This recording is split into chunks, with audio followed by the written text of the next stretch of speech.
pleasure to be with you in California tonight. I'm based in Switzerland. My name is Dorothy Baumann-Polly. I'm the director of the Geneva Center for Business Human Rights, and I'm also the research director at the NYU Stern Center. Your instructor and I have been working together for a number of years on and off on the topic that we're discussing today, namely how can companies change their business model so that it becomes more compatible with a commitment to human rights. And we have both been doing research into the apparel industry in this context to understand what type of business model solutions could exist compared to the most dominant business model in that industry, which is a transactional business model where brands put out a request for an order, and sometimes through an online auction even, the order goes to the lowest bidder, or an agent in New York figures out where to place the order, and not even considering the factory as the unit of analysis, but open lines. So a company like Walmart that operates like that only deals with a person in New York, but never deals with the hundreds of production sites around the world where the production of their goods actually takes place. And this indirect sourcing model, of course, has less transparency and less opportunities for oversight from brands, and those brands cannot be sure that their requirements are met in terms of the codes of conduct that they have drafted, which enshrines typically basic labor rights in line with ILO core labor standards. So we've been looking into how could sourcing and purchasing from apparel brands be done differently, and in a way that at least gives human rights at the supplier level a chance. I've written a case study about Decathlon not too long ago. Decathlon is a French sports retailer. And I was fascinated by them because after a decade researching the apparel industry, I felt, wow, for once that's a company that has started out very differently and even further wants to build out this model of so-called strategic partnerships with their suppliers. They're very proud to say that most of their suppliers, no, it's not true, and not most of their suppliers, but 80% of the products they are producing come from so-called strategic partners. And many of their suppliers have been their business partners for many years, some of them over 20 years. So they have really close ties to some of those suppliers, and that has a number of advantages. I'm not sure how far you've gone already in discussing those advantages. Also has some risks. We can talk about those too. But to me, it's interesting to see that more and more companies are thinking about transitioning to the strategic partnership model, not because it's morally the right thing to do, but because there are good business reasons for doing so. And good business reasons include a growing interest of investors and consumers in respect for human rights. And so human rights become one production criteria. So there is always price and lead time and quality, and human rights. So it's been added to a list of criteria. And with this development, the partnership model becomes even more interesting to many. And particularly after Rana Plaza, the accident in Bangladesh that happened in 2013, where over 1,100 workers lost their lives in apparel factories.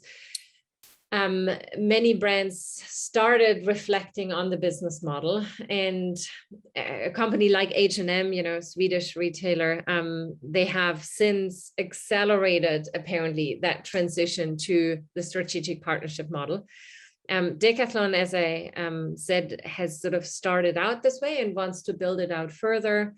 But many others are thinking about restructuring their supply chain. And now with COVID, I think in particular, again, another major disruption, companies are rethinking the way how they structure their supply chains, again, not for human rights reasons alone, but in the context of the pandemic, I think they're interested in making their supply chain more resilient. So it's the interest in resilience. And if you have good supplier relationships and you communicate frequently with them and directly, you can weather the storm, figure out how to adjust more flexibly than if you don't even know where your stuff is being produced. So there are advantages to this partnership model because it makes supply chains, if there are major disruptions, more resilient. And that's a paper I'm currently working on with your professor. So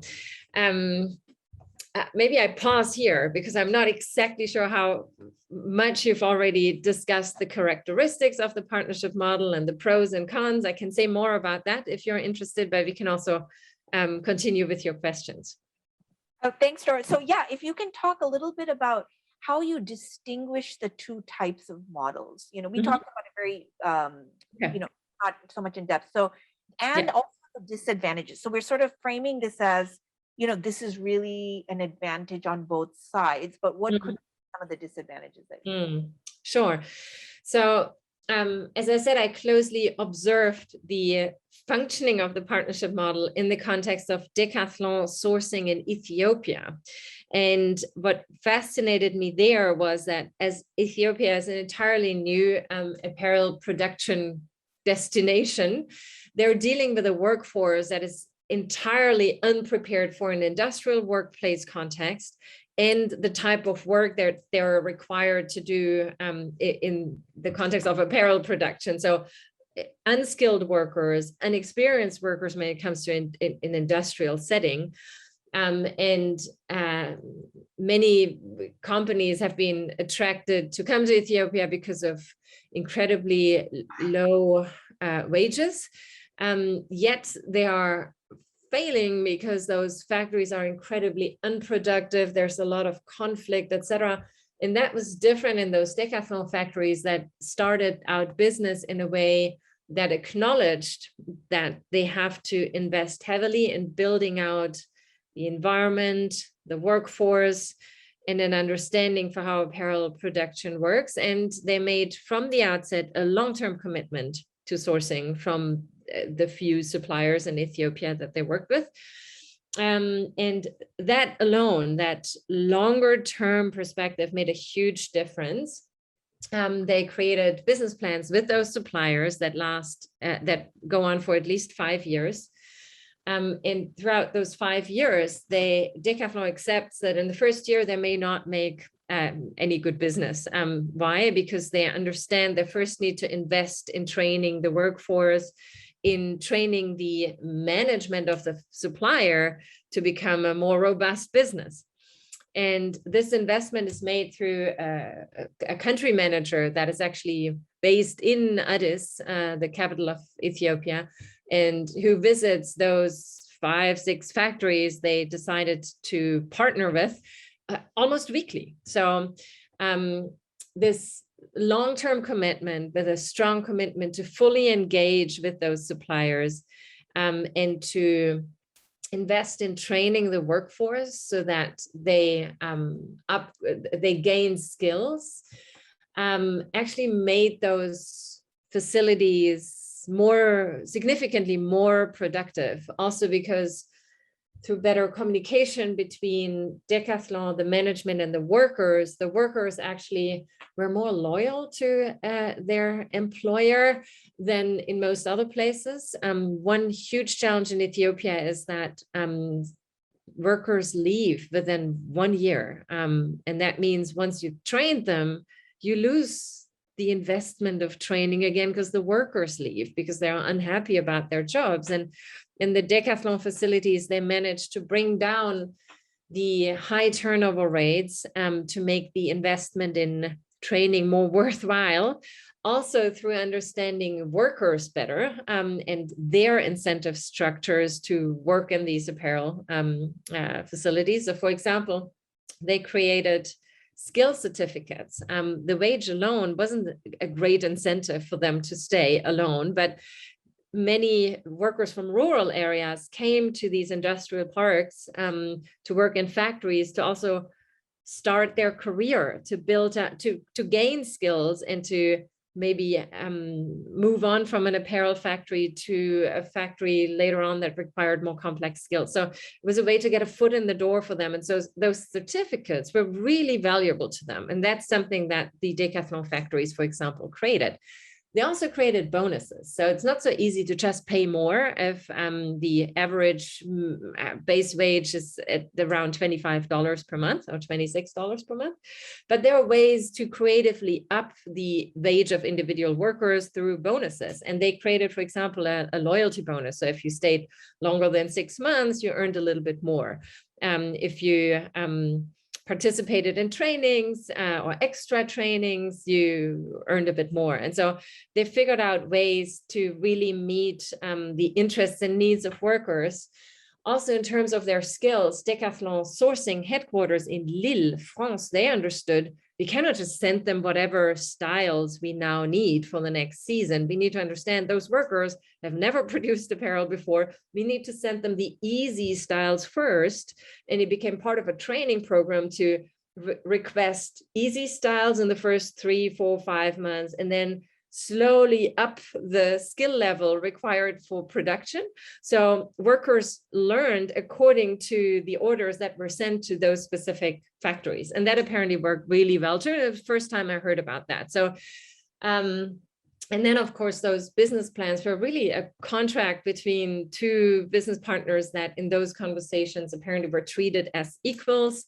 There was an understanding that they want to grow together.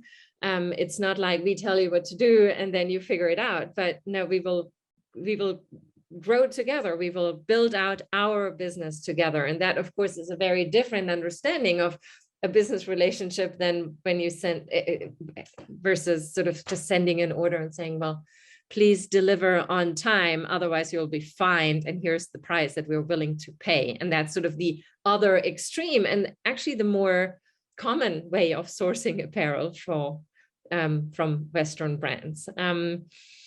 This so-called transactional business model, from which I think more and more brands are sort of moving away from, because it's really not beneficial in terms of oversight and not beneficial in terms of even not bottom line. Because yeah, if you have to retrain a workforce multiple times a year, and I mean, if you're only engaging with a factory for 3 months, I don't think anyone can credibly claim that they mean business when they put up a code of conduct on a factory wall. I mean, then it's really just a piece of paper. To make it real requires a longer term commitment to working with the same supplier. And for the supplier, it's hugely beneficial. That's something we heard in Bangladesh over and over again, that those longer term commitments come with better planning stability. So the factories, they have to order raw material, for example, and if they know roughly what the brand wants in the next 6 months, they can better plan out their own production process. And that is hugely beneficial for reducing, for example, excessive overtime. And as you can imagine, when workers have to work excessive overtime, the risk of accidents go up, and then supervisors are stressed, and supervisors yell at the workers, and so they have verbal harassment, and it just, the pressure keeps increasing if factories have to sort of ad hoc, produce something according to a really strict deadline, just to meet the production targets. And I mean, one thing that we've seen in the context of Bangladesh is that to compensate for those growing production pressures, suppliers have figured out their own way of compensation, namely subcontracting. Subcontracting in Bangladesh is the norm and not the exception. They're actually frequently accepting orders from brands, knowing that they won't be able to do it all or to do it at all, because either the price is too low or they're already at maximum capacity, production capacity in their own facility. Hey, but their friend down the road, he needs some business too, so they pass it on.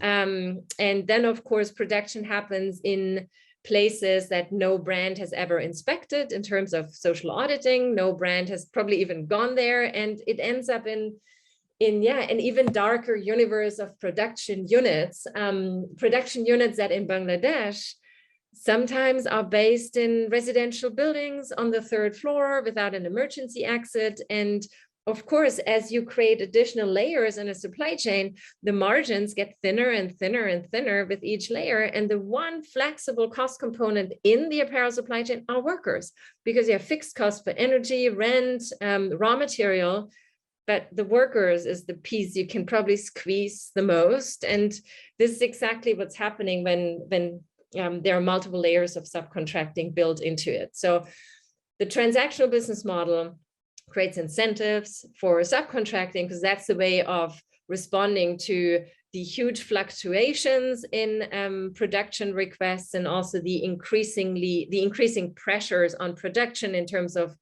lead times and prices. Prices have actually gone down in the past years for apparel. So hence the way to compensate is subcontracting. But of course, from a human rights risk perspective, this is not something that brands want. Yet they're trying to control it with contractual clauses. They now put in their contracts with suppliers, don't subcontract or you will be fined, or we will disconnect doing business with you. But what they should actually consider are the incentives they're creating with their purchasing practices from the top. That's what they need to change to effectively eliminate the incentives for subcontracting, rather than just adding another requirement or another fine in the small print of the contracts with suppliers. So I hope this sort of shows you the difference between the transactional business model and the partnership model, with some concrete examples. But so the partnership model also has become sort of the panacea term to say, well, we now do different things very differently. And I think there's no common understanding of what constitutes the partnership model.